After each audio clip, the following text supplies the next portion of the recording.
Push me, Megatron. My desire for power is as great as yours. Power flows to the one who knows how. Desire alone is not enough. Time makes all things possible. I can wait.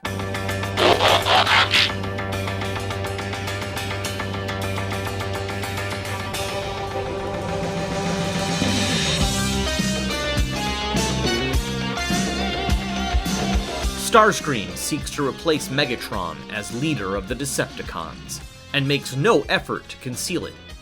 Ruthless, cold-blooded, and cruel, he considers himself the most sophisticated and handsome of all Decepticons.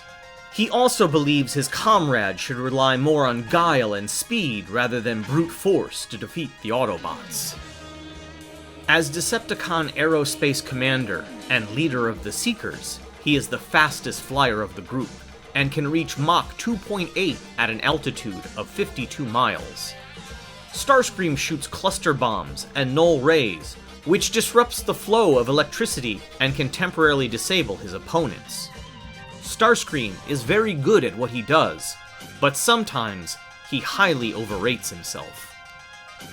Originating as the Jet Robo figure from Takara's Diaclone line, Starscream was imported to Hasbro in 1984.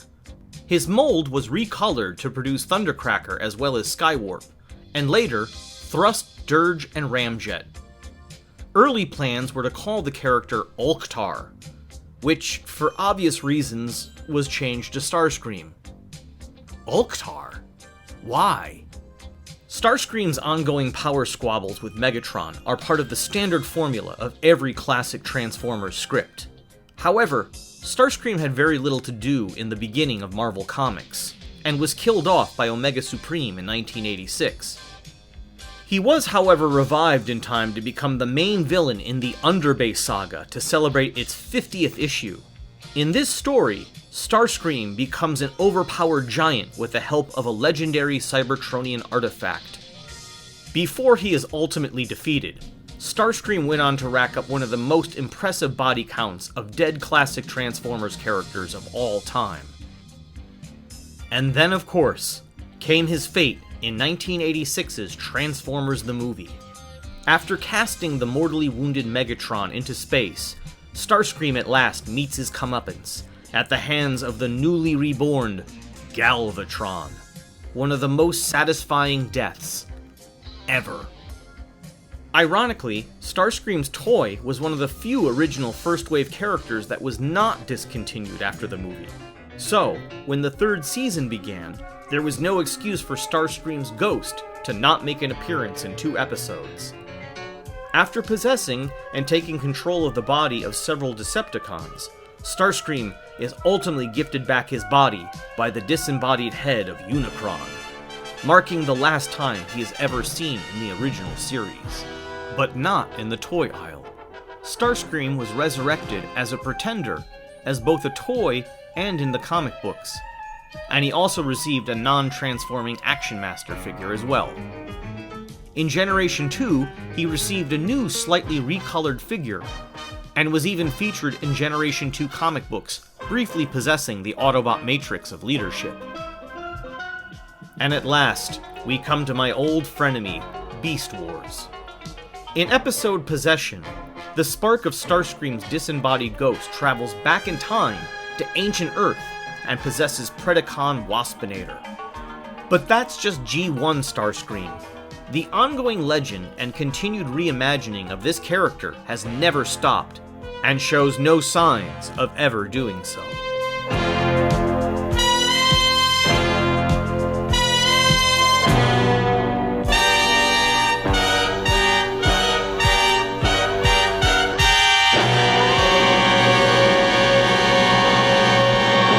Starscream's various character arcs all seem to have reoccurring threads. Contention with Megatron, broken friendship or alliance with Jetfire, either attempts to overthrow Megatron, join the Autobots, or becoming a pariah and eventually teaming up with only whom he chooses. And in some stories, he forms an unlikely alliance and friendship with Autobot Bumblebee. Starscream's death is definitely a reoccurring story point, Possessing a mutated spark which allows him to transcend time, space, and even dimensions, most versions of Starscream just won't stay dead, thereby allowing him to become reincarnated or possess the bodies of others.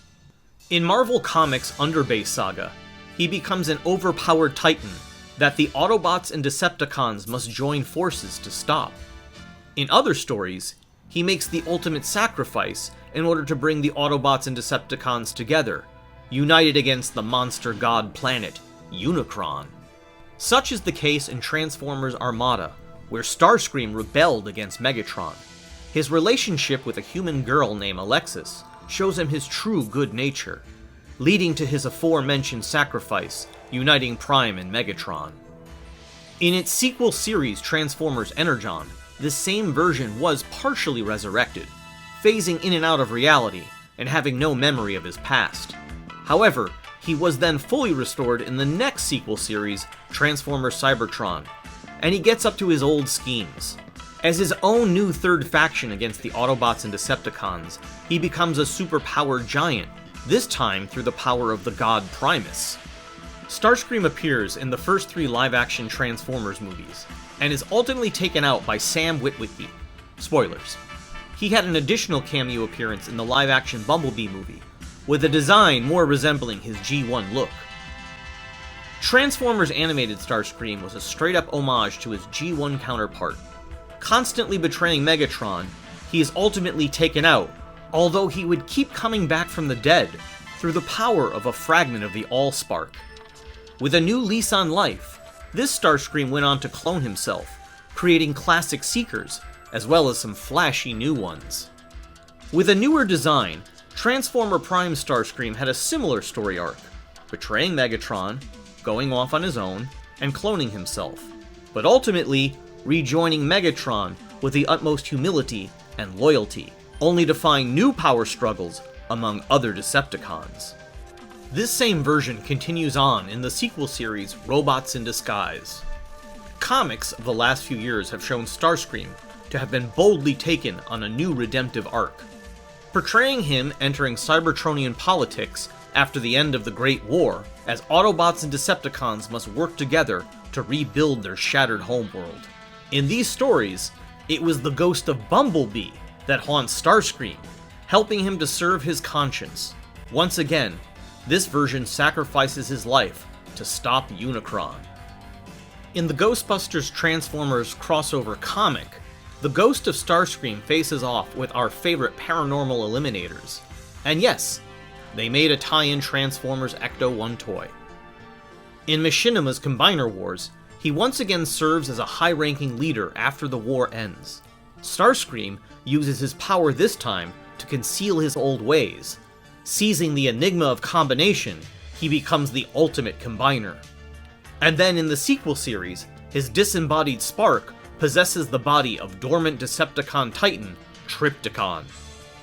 In Transformers Cyberverse, his duplicitous ways lead him to becoming a pawn of the Quintessons, a threat that unites the Autobots and Decepticons once again.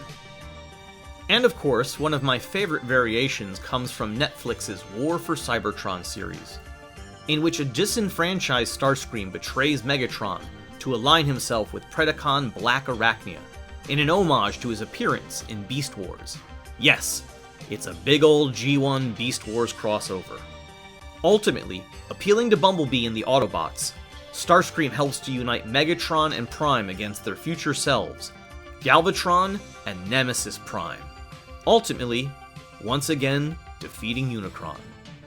That's most of the major stuff for now. Starscream is a character of Shakespearean proportions, sometimes a conniving villain, and other times a redemptive anti-hero. One thing is certain, his continued existence in every version of this franchise is a true constant. Hey everyone, thank you for watching, and if you like these clips you can see them in their entirety in my full episodes of Leo Watches Transformers. I have episodes for all of Season 1 and plenty for Season 2, with more coming in the new year. Please like, share, and subscribe.